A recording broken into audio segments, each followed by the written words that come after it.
Welcome to Trade Talk. I'm Andrew Gelfuso, Vice President of Trade at the Ronald Reagan Building and International Trade Center. I'm here today with the Honorable Minister Brantley, Foreign Minister of St. Kitts and Nevis.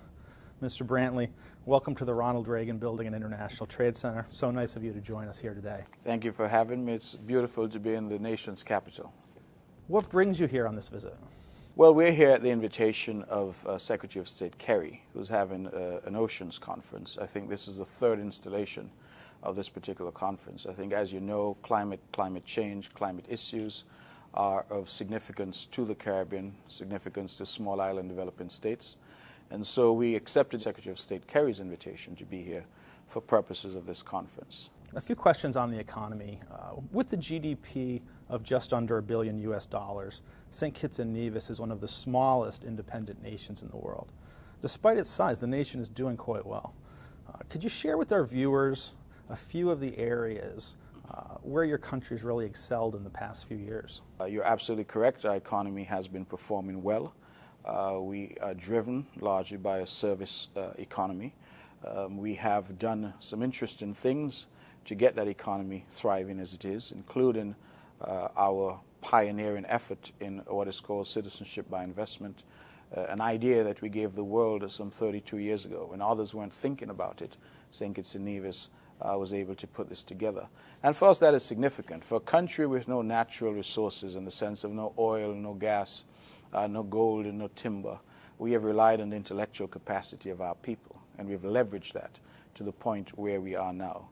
I believe the recent IMF report suggested we should be recording anywhere about 4.5% to 5% growth this year, and that puts us, I think, second only to the Dominican Republic in the region, the entire region, for growth. And so we're quite proud of our accomplishments as a young nation. What are some of the leading business sectors in terms of service or other business fields that are leading the way in your country? Well, for us, we are service-oriented, yes, but within that sector, largely hospitality, a lot of luxury accommodation, luxury homes, secondary home markets, and financial services, financial structures of different kinds, trusts, offshore financial services. Those have been the leaders. We also have, of course, in St. Kitts, some light manufacturing as well. But, of course, our wages tend to be a bit higher than one would get in other parts of the region. And so labor-intensive work that looks for cheaper labor, that has not always thrived in our particular environment. But what we've done instead is sort of the value-added type of work. So in the context of services, I think tourism still remains the largest single sector in our economy that drives our economy. To what extent is St. Kitts and Nevis involved in the development of alternative energy forms? Many people talk about the greening of the economy, but St. Kitts and Nevis is actually doing it. On the island of Nevis, we have a wind farm. It's one of the only ones in the entire Eastern Caribbean. We also are embarking, I think in the next month or so, we should have the groundbreaking ceremony for a waste-to-energy plant.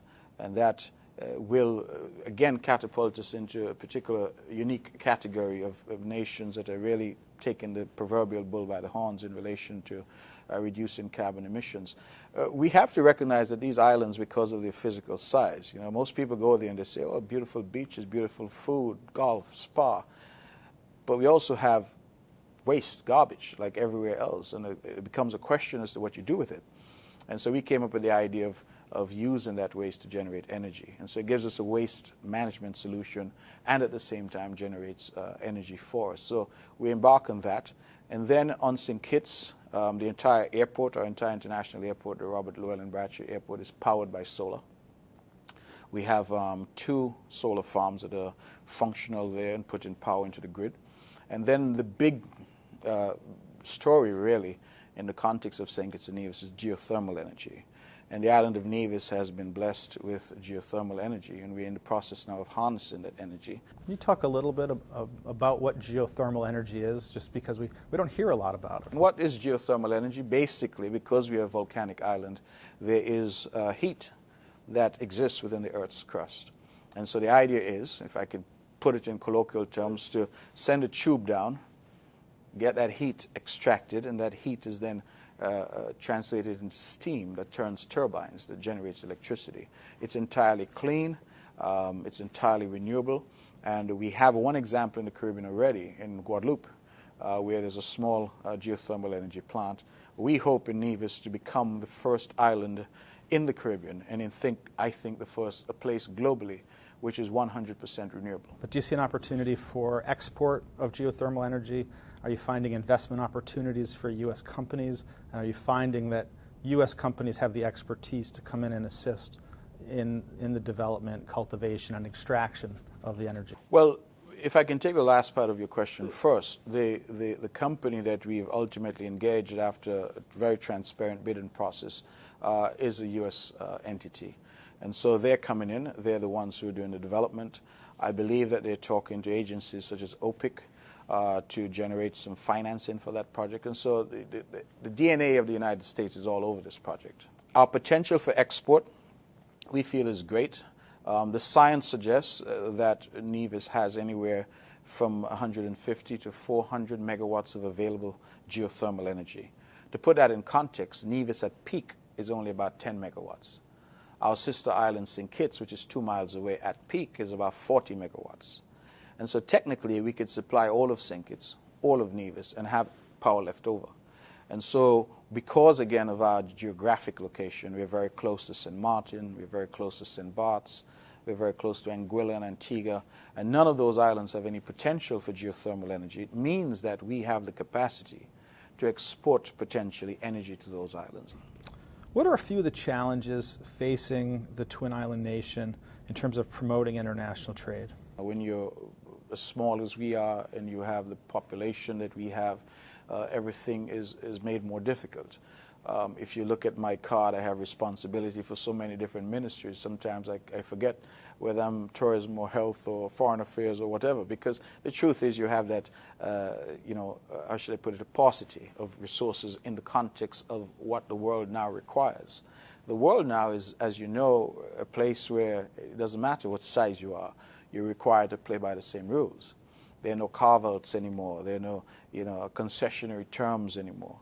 And so that is a major challenge. I think that challenge is exacerbated because rather than, say, being focused in a laser-like way on trade and those types of developmental issues, we have other issues. We have health issues. You have, for example, the outbreak of things like Zika virus. Thank God St. Kitts Nevis is one of the few in the Caribbean that has, at this point, no cases of Zika. You have other issues which are, I think, man-made in the sense of issues such as blacklist in our jurisdictions, saying that we're uncooperative in issues such as taxation, correspondent banking, where major banks are saying that maybe these countries are just too small, the banks there don't maybe generate enough profit for us, the risk isn't worth it, and so we're being cut off. And all of these issues impact us, and so we have to, if you will, divert resources to address many of these issues. We think that others, larger countries in the Caribbean, have done a much better job of getting their brand out there and getting their name out there. Well, we feel it is our time now, and we encourage Americans to come see us. We encourage your investors to come have a look and see what opportunities there exist, as I say, whether in hospitality, the hotel industry, financial services, light manufacturing, green energy. We're making, I think, some very, very good strides there. And we encourage the United States to come visit, come see us, and if they want to, come stay with us. Well, thank you so much for your time today. It sounds like you have an amazing country, and I wish you a very productive trip and a safe return. Thank you very much, and perhaps the next interview we can do it in Nevis. I'd be honored. Good. Thank you so much. Excellent.